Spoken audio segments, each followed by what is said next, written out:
I always loved the drive down to Clarke Hills Lake. The winding roads, the towering trees, the scent of pine in the air. It all felt like coming home. My parents used to bring me here every summer, but it had been years since my last visit. The lake had always been special to me, but not just because of childhood memories. It was because of him. Tin. I met him when I was a kid, though I never told my parents. They wouldn't have believed me anyway. To them, Clarke Hills was just a peaceful getaway, a quiet cabin by the lake. But to me, it was where I found Tin, a creature of the wild, something ancient, a dogman. He was my secret, my friend. I used to wish I could take him back with me to Fayetteville, but I knew that was impossible. Tin belonged here.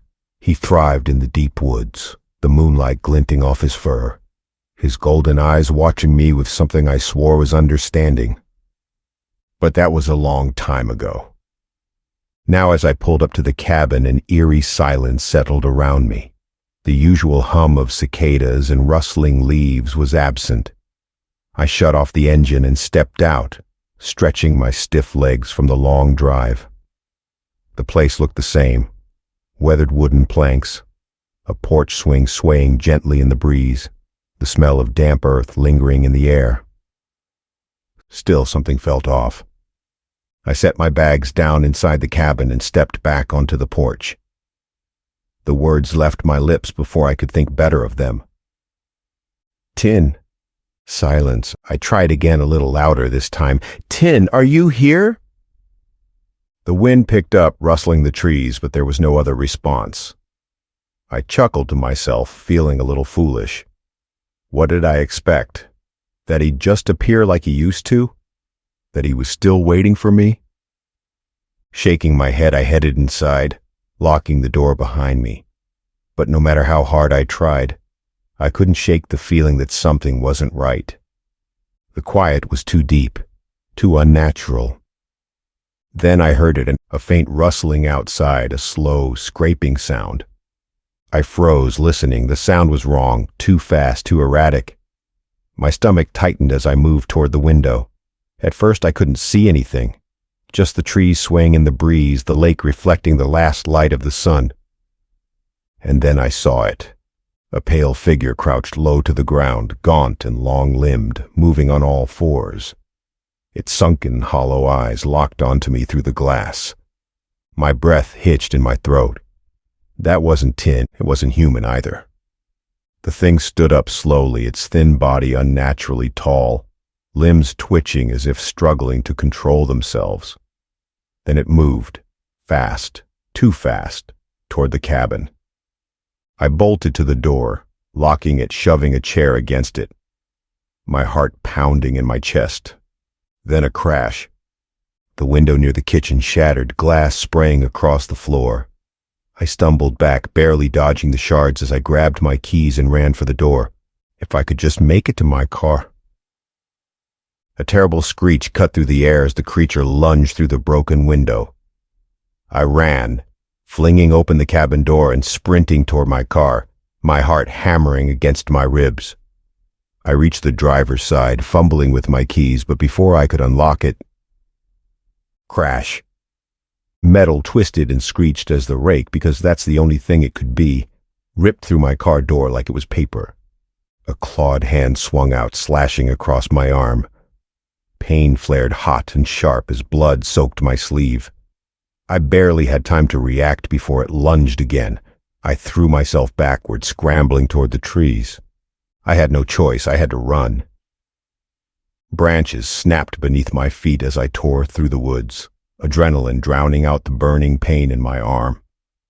Behind me, I could hear it, chasing, hunting. The rake was fast, almost impossibly so. I knew I couldn't outrun it. Then I tripped. I hit the ground hard, rolling onto my back just in time to see it looming over me. I couldn't move, and it was going to kill me, and then a deep guttural growl echoed through the trees. The rake hesitated, its head snapping toward the sound. My breath caught in my throat as a massive, fur-covered figure emerged from the darkness. Tin. His golden eyes locked onto mine for a brief moment before he lunged. The fight was brutal, fast, vicious.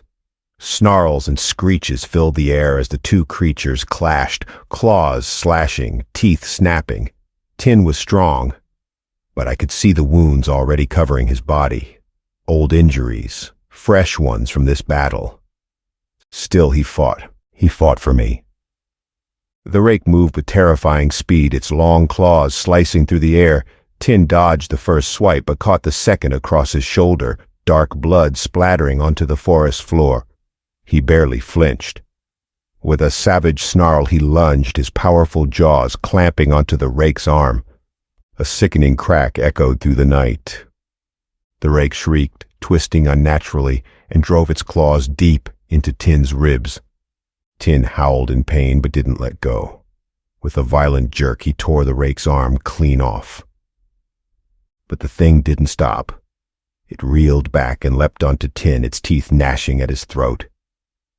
Tin grappled with it, the two of them rolling across the ground, snapping, clawing, shredding. The rake tried to retreat, but Tin was relentless. He lunged again, knocking it onto its back, pinning it down. With one final monstrous growl, he sank his teeth into the creature's throat and ripped. The rake convulsed, its screams fading into a sickening gurgle. It thrashed for a moment longer, then fell still. But Tin... He stumbled back, his breath ragged, blood dripping from his wounds. I crawled to him, my hands shaking as I reached out. He was dying. "No," I whispered, my voice breaking. No, stay with me." His eyes found mine one last time, filled with something I swore was recognition. Then, slowly, his breathing stopped. I sat there in the dirt, cradling his massive head, my blood mixing with his. I don't know how long I stayed like that, long enough for the adrenaline to wear off, for the cold to seep into my bones. Then I heard voices. Footsteps. I looked up and 3 men stood at the edge of the clearing, dressed in black suits. Their expressions were unreadable. One of them stepped forward. "Miss," he said, his voice cold and professional, "we need to speak with you." I stared at them, my mind spinning, and they didn't look surprised. They didn't even look disturbed by what they saw. And that's when I knew this wasn't over. Thank you all for tuning in to Cryptid Encounters. I truly appreciate your support in listening to these thrilling stories. If you enjoyed the content, please don't forget to like, comment, share, and subscribe to the channel. If there are any stories you'd love to see covered, feel free to comment below with your suggestions. Until next time.